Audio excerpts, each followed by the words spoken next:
There was saying that we're going to break in later. Literally, there was we're going to break in later. But, so they secured the property. Hello everybody and welcome back to another episode of P.I.P, People in Property, with myself Adil from Key Property Consultants.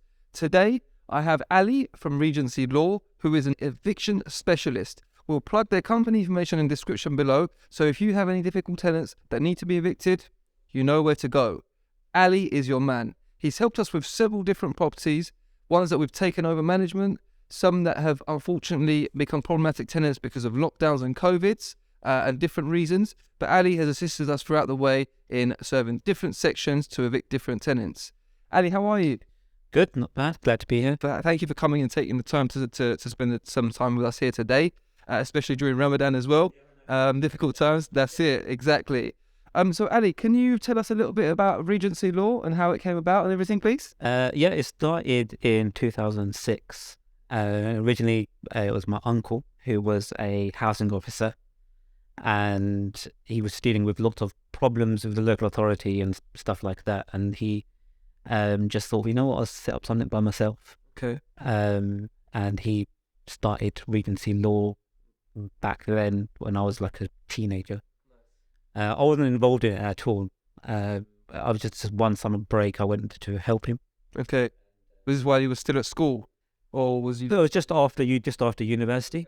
So I wasn't really that much involved. Just got used to it a little bit. I then went and became a journalist and qualified as a journalist. Okay, quite different sectors. Completely different, yeah. Completely different. And then I think it was 2008, the financial crisis happened and everything like that. And my brother took over. Right.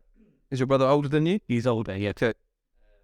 Did he have prior experience as well? Or he was actually like you. He was an estate agent. Okay, yeah. So he knew about tenants and what problems he could face and stuff. So before we go to the eviction side of things, to deal with that side. He did that. So then it was doing it together, and then he left and he wanted to become a property trader. Okay.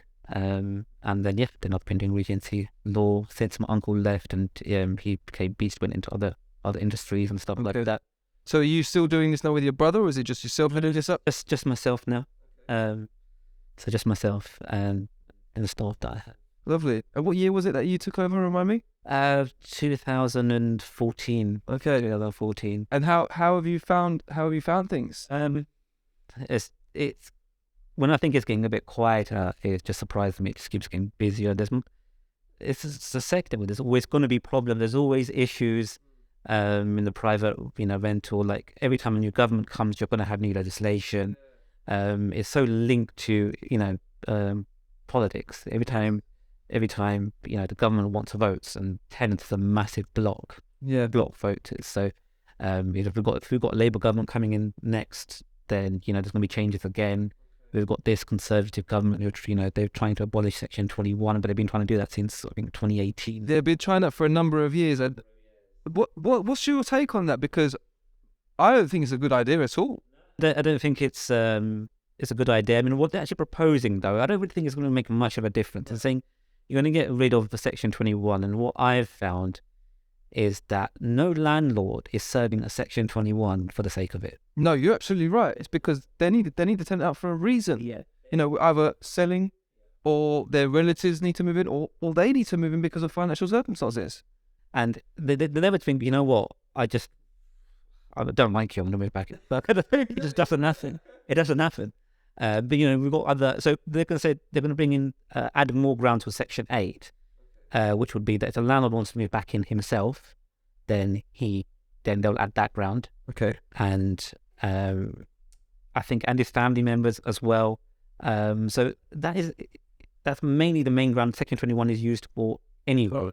Or you're selling the property. The other ground is you're selling the property. Yeah. Will they add that to? They're adding that to Section 8. So they're trying to make it, I think like this, that if they do their actual research, and hopefully they have, but they are the main two reasons that people only serve Section 21. They want the property back, or they're looking to sell the property and they need the tenants out. That's the only two times we've seen it. And that's it. Well, we've found there's some occasions that some tenants become in arrears, so then they want the Section 21 served, break clause activated, stuff like that. Yeah. Well, the third one is actually might surprise people, is that the tenants want the Section 21 to be served, to go to the council. to get rehoused by the local authority. You know what? It's crazy because we've found a few of these actually where they're basically their circumstances have changed regarding employment and stuff. They go Citizens Advice Bureau, get advice. They'll then go to the local authority, get advice. And unfortunately, what we're finding is the advice they're given is wait to be evicted. Wait to be evicted. That's not even getting the eviction letter. They're telling them to wait until bailiffs are at their door, telling them to move and then come down because that's when they'll be homeless. Or they're intentionally making themselves homeless. So We've got some tenants on thing, they actually pay the landlords their legal fees. They pay the landlords their legal fees to go through the Section 21. Because look, for the tenant, they're going to have secure housing for the next, however long. They don't do anything stupid. They're with the local authority, they're for life. They're there for life, basically. So, yeah, for them, it's especially if they've got a family. For them, it's a great way to get onto the local authority. It is. And you've got some people trying to get on the property ladder to buy, and then sometimes trying to get on the ladder to benefit. Yeah, so other routes. Everyone's got their own angle. So do you find that a lot of your notices are coming via Section 21s, or are you having more Section? What are you finding is the most common route for evictions? To be honest, I would say cost of living. If you see it in housing, like you see it, tenants can't afford the rents. Like at the moment, the last 9 months, a lot of it is Section 8s. Rent arrears, high rent arrears, high. Like I'm talking, like we had one possession order just yesterday, £46,000. But how does a landlord, unless the rent is really high, how do you allow somebody to get into so much debt? Some landlords do have, they try to be accommodating. They think, okay, benefit of the doubt. Okay, yeah, we do that. But all right, I understand 2 or 3 months, Ali. But 46 grand worth of rent, like what average rents are like? What, £1,500? I've had ones over 100,000. I've had, and they're not going to get this money back, especially if that person's going to go on to get a housing benefit and council property. Some are just generally just wealthy landlords, and they'll just it won't affect. They won't. And there are others, like the one that we just did yesterday. She was just trying to be kind to the tenant. Honestly, it's all it was. And the tenant kept saying, I don't care what you're going to do. You can go and use any law firm you want. You're not going to get me evicted. And she did that. She went down to Section 21 with some other firm before. She wasn't successful. They got struck out. And then we'd have a conversation. And I said, what are the arrears? And she told me. I was like, let's get going, trying to, find your missing gas AD certificates and everything like that. Let's go down to Section A. They've breached the tenancy. So just let's serve notice, go to court, get a possession order. And obviously the judge, as soon as he saw how level the high arrears, he's, ordered straight away, gave everything that the landlord wanted. That's current situation. It's really, really busy. I had one hearing meant to be going on today, but, the tenant, the paid system, they called and they said, the defence in last minute. No, on defence, we've got COVID. And so then I spoke to so I said, okay, have they provided evidence that they've got COVID? And said they don't have to provide evidence they've got COVID. Really? Yeah. And then, okay, that's fine, no problem. Maybe they do, no problem at all. But can you list it for next week? No. Can it be for a week after? No. Oh, because you've got such a huge wait to go to the court. Such huge waiting list. Then the minister, since the Conservative government came in, David Cameron government came in, and I think Michael Gove was the Justice Secretary at that time, they closed so many courts down. I remember and then the backlog that they had, so they're still probably catching up now from then. I mean, not since then, but I mean, the administration is really, really slow. So one of the ones, for example, in London, affected was Lambeth County Court closing. Okay. Lambeth, Ilford, Bow County Court closed. So then they're going to have a surge at the... And so this all went to Clerkenwell and Shoreditch. So you've got 3 courts in one, and Clerkenwell and Shoreditch was so busy itself anyway. Yeah. So now they're dealing with, all these other boroughs as well. Because like Lambeth, I used to come to the court in Lambeth, and it used to be like a very busy court. But quite a big borough. Big borough, South London. Yeah. So yeah, sharing, with Croydon, Lambeth. Yeah. But Lambeth was like a very busy court. Yeah. But yeah, that's caused so many problems, so many issues, but this sector is just problem. There are problematic. Yeah, you're absolutely right. I mean, there's one that I've recently given you, I think, actually, with a landlord that they're basically. So we've got other properties that we've let of his, and some properties he's had tenants in for a while. And this specific one, he was like, "Oh, I want you to take over the management, do me the contract and stuff." And unfortunately, he was missing a few certificates. So I was like, "Look, you haven't got X, Y, Z. We need to get this done before I do anything." Like, so he gave us the instruction. We got it done. Got the new certs done, electric certs up to date and everything. Did the new tenancy, tenants signed. Then I got an email like 2 months later to say that they're 6 months in arrears. But I said to him, like, that means she was already 4 months in arrears before we gave her a new tenancy. What was he thinking? And he was just oblivious to it because they've got so much going on themselves. Some people just forget and don't stay on top of things. And I think that's when the problems start to rise. If you're not on top of things. You have to be on top of it. But that's why now they've come to us, chosen us as the managing agent, so now we can deal with getting the tenant out. Obviously, you're going to deal with that for us. We'll assist you in the matter with the paperwork side of things. But they come into an agent to look after things for them so they can stay on top of it. Because having your gas safety done annually, making sure your EPC is in date, your electric certificate, these 3 things, from what I see day to day, is very important. If you don't have these and you need to go for an eviction. Example, just today, the How to Rent guide was released. The new one. A new one. Meaning, which most agents don't know this, I'm sure you do, is that as soon as a new How to Rent guide is issued, Send it out. You have to send it out to all your tenants that you currently... Regardless if they moved in 1 month ago or 1 year ago. A lot of people don't know this, guys. When regulations come in, you have to stay on top of it. But that's why we've got someone like Ali on side. Ali can inform us, keep us up to date. Obviously, we stay on top of it ourselves as well. But these little gems and knowledge is... Yeah, honestly, I've been dealing with agents for 13 years. A lot of them don't know this. Yeah. A lot of them, and then some of them just getting their heads around the deposit legislation, to be honest with you. Like which came in 2 months. Ridiculous. Some people called and be like, I didn't protect my deposit, and but the legislation, but my tenancy started, before the legislation started. And I said, when did your tenancy start? 2018. So I said, would you know when the deposit legislation was? And they're like, I don't know, 20 around that time. I said, no, 2007. Yeah, they're well off. They're trying to blag their way around it, basically. Yeah. But we've got antisocial behaviour. Okay, that's Section 8 route, right? Section 8 and social behaviour. Yeah, there's a lot of. We've had a few weed growers. How do you get that out of there? Can you not just call the police? You can call the police, but the police will secure the property. But then you would go maybe like Section 8 under antisocial behaviour. So you just need to give maybe 2 days notice, right? And then apply to court for possession. But surely, if someone's on the cannabis farm and the police have gone there and raided it, they're not going to come back, are they? And if they do come back, what are they going to do? Try and sue the agent for reletting? They're the hip. They don't normally come back. But you can think of any story you can think of. We've had it. The one that we had was a estate agency in West End, a very famous one. Don't really know it. I don't say name, but they have somebody new working for them. They had the tenant come in, and this was around 2009. Okay, 2009, and they just gave a check. And they didn't wait for it to clear. They gave a check of like 30,000 for a prime property in central London, and he was like, "But I need the key now, though." And for some reason, the agent gave him the key. We moved into the property. A week later, check bounced. Oh no! And then they called us and they said, "What can we do?" And then they said, "Well, you signed a tenancy, you've got an agreement." They had to wait for the tenant to be in 2 months rent arrears, then serve notice, then apply to court.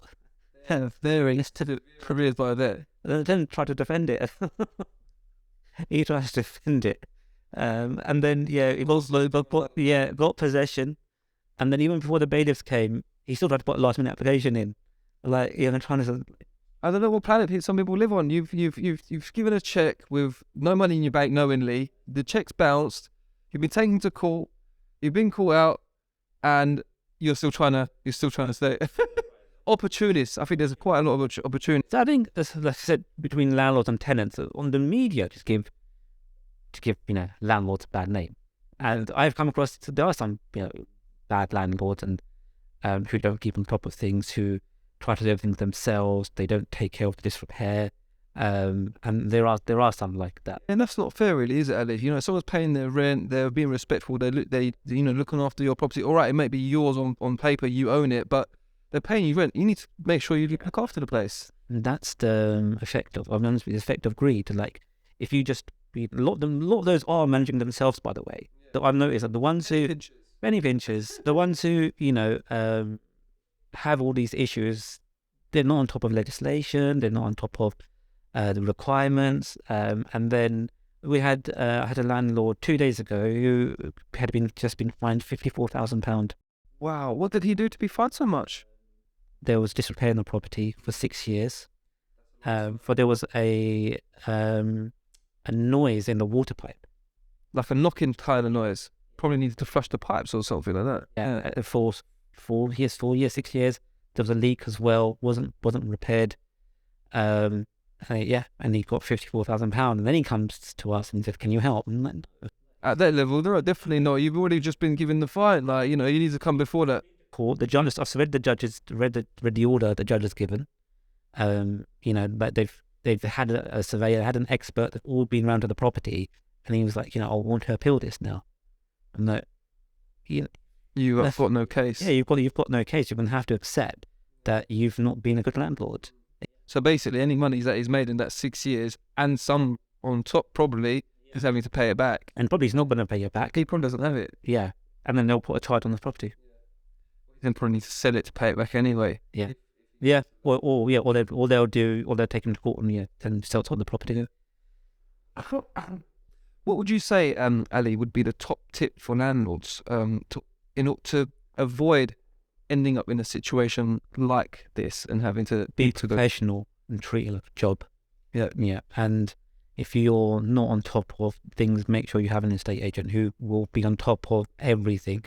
I'm not just saying it because I'm there with you, estate agent, but I get the work that comes through, and the ones who are private landlords who don't have it, their paperwork is all over the place. And when in comparison, when estate agents give us the work. Oh, there's an example of that actually. That there's 2 properties that I gave you. One had 2 numbers to it. It was like a number and a letter, and then one was just a number. And it was the same landlord though, and I gave you both at the same time. So, all right. So I've been introduced to this couple that have 6 properties. So it's a decent portfolio, but they've been managing themselves. No gas, no electric, nothing. So I've been introduced to them. I've said to them, look, I'll take over management happily. Before I start taking the fee and taking over the management and getting the tenants to pay us, I need all these three things done. And believe it or not, all of the electrics needed remedial works done because they weren't up to standard. One of them had a live cable somewhere, so they could have got electric. I think it was a shower as well. I think the shower had a live in it, so every time she was pressing the on button, she could have got electrocuted and died. So imagine, they could have got done for manslaughter. But like you say, these people that manage themselves, the reason they weren't doing it intentionally, they were just not on top of it because they've got other business that they're running, that is their main bread and butter, that is basically what funds their lifestyle. So that's what, like, their pocket money. But they weren't on top of it. 2 of them are now in arrears. I've sent them to you for you to get involved in it. But because it's such a mess, she doesn't, they don't know whether they're coming or going or not now. And they had a solicitor that was acting for them before that. Basically, they've ended up having to go back to him to get more information. And I don't think they're coming to you now because I think they've realised how much of a mess that they're in, that they're trying to stick with the original solicitor to try and get them out of the mess because it's just all over the place. And I said to them, like, you need to make sure that we're on top of this. But now you've got me on side. Your gas safety is going to be done every year. We were on top of it. They haven't had any rent increases the last 4 years. So the money that they would have had to spend, they would have made anyway. And for them, they're not mind about the money. One of their properties has got £8,500 worth of maintenance that's being done to it. Guttering's got an issue. You've got damp ingress into the building now. You've got ivy up the side of it. It's just a mess. So that's what we're finding. People, like you said, there's people that have got their own careers and jobs that they're doing to do their daily day-to-day bread and butter, and then trying to be landlords and then they're not being successful at it. So just hire someone to do it for you. Talking of which, I'll talk to you after, but I've actually got this Qatari guy who's looking for someone to manage his property. And he spoke to me, yes. I said, oh, let me think. How of that? Yeah, I mean, because you've got a lot of people who are investing from abroad. I haven't got a clue about the UK legislation. They don't know nothing at all. So they always need help. And They did the handheld really, didn't they? yeah. I mean, a common problem was around Harrods, around the area. Still is a problem where you would have people who would use someone, pay them to pass the references, Right. and then they'll rent a prime property around that Knightsbridge area, Yes. and then they'll sublet it, and they're subletting it for thousands a week. And they have these people they know from Kuwait and Qatar, Okay. and they're coming for like their medical or this or summer, everything like that. So they're doing like they're taking on ASTs and they're doing like short lets with people from overseas, but charging them arm and leg. This is like 10,000 a week. That's been Crazy money. It's crazy money. So we had so we had one in just behind Harrods. There was a property there, and they tried to put tried to stop it as much as they could. And then when we got to the bailiffs, as they were coming, when they turned up, there was just about 20 guys just come out of nowhere. 20 What, from the property? No, from around. Yeah. Someone's called and said, "Look, they're here now," and they just came and they tried to stop the bailiffs, tried to intimidate the bailiffs, and because for them they were like, "This is the income, yeah, it's a money spinner for them." And we said to them, eventually got them out and stuff, but they said, "Look, one of these, they was saying that we're going to break in later. Literally, they was going to break in later, but so I said, look, secure the property." Yeah, Secure one of those living people that stay there and make sure that nobody. So call the police if someone's breaking in. Yeah, because they think they're career criminals by the sounds of it. Criminals as well, but they'll think they know how long the certain courts are taking. So they know how to work the law and the legislation by the sounds of things. Yeah, we don't like opportunists like that, unfortunately, but that's why you're in business. There's issues like that. Like I said, every single day, it's just on some of the craziest stuff that you hear. But it's such a niche area as well. And that's why I said to my uncle as well, is that you found an area which is... don't let it go, I'll take it over kind of thing, it's completely, it's just... And the phones just don't stop ringing, just non-stop. Do you enjoy it? Yeah, I mean, yeah. Keeps you on your toes day to day. And it's good. Different scenarios, gets you thinking. Yeah. Dealing with different people, different areas of life, being introduced to many people come across you now. That's it, literally. For you deal, it's good with business as well. Just meet good. A lot. Do you have any regrets as such, or you've been happy with your journey? No, I've been happy. Been happy with the journey. It's grown. It will still grow. There's more things which are coming, and I'll tell you about that. But we might let me come on next time, and we'll be able to do more. We'll do more. Definitely. Sounds things good. that we'll be doing as well. Well, look, let's save that for the next episode. Hopefully, get you in a couple months' time as well for round 2. Look, guys, thank you very much for watching. Ali, thank you for coming down. Ali from Regency Law again. All the information will be in the description. We'll put his website there. I don't think you're on the socials yet, but we'll hopefully get you to implement that very soon.